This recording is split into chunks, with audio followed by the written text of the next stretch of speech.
Assalamu alaikum, my dear students of class 8 subject history topic lesson number 2 question answers question number 7, 8 और 9।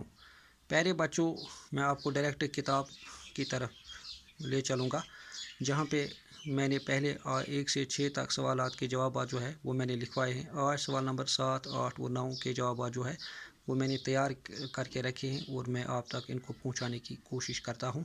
चूँकि सवाल number 7 जो है वो है explain the system of subsidiary alliance. इस तरह से सवाल number 8 in what way was administration of the company different from that of Indian rulers. और सवाल number 9 describe the changes that occurred in the composition of the companies army.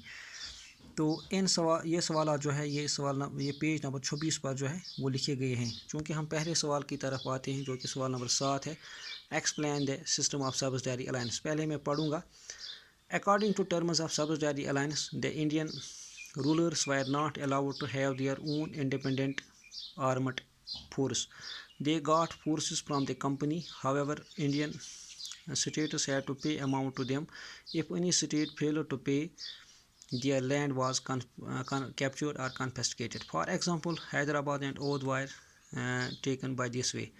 Subsidiary alliance का मतलब ये था कि जो इंडियन रूलर्स थे उनको अपना फ़ौज रखने के लिए अपना फ़ौज रखने के लिए इजाज़त नहीं था, जबकि protection, maintenance of law and order situation and other चीज़ों के लिए उनको कंपनी से फ़ौज जो था वो लाना पड़ता था।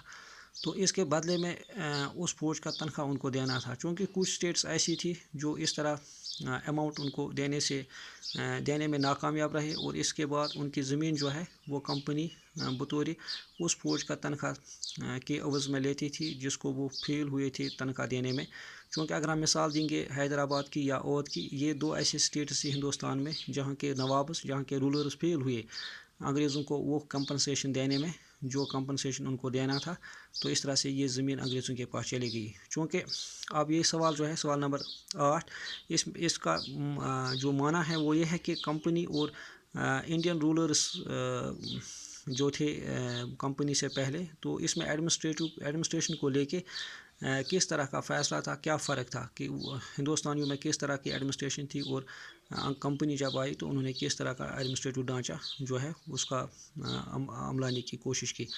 जो कंपनी थी, the company divided administration into province and into presidencies and provinces. जो कंपनी के ऑफिसर्स थे उन्होंने सूबों में, प्रोविंसेस में या प्रेसिडेंसीज में एडमिनिस्ट्रेशन को बांटने की कोशिश की और उसका हेड जो था, governors were appointed as head of the states. यहाँ पे उन्होंने गवर्नर्स का इंतखाब किया जो कि हेड थे स्टेट्स के।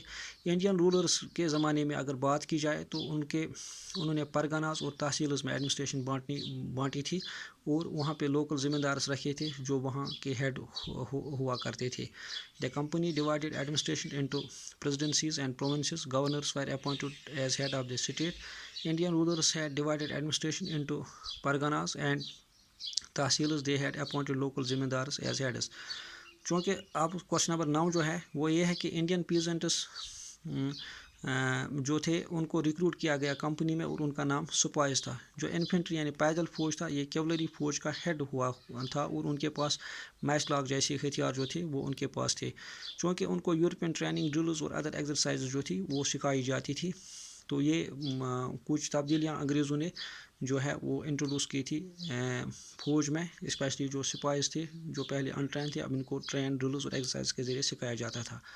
तो ये इस तरह से लेसन जो है अख्ताम को पहुँच गया। मुझे इजाज़त दीजिए। खुदा हाफ़िज़।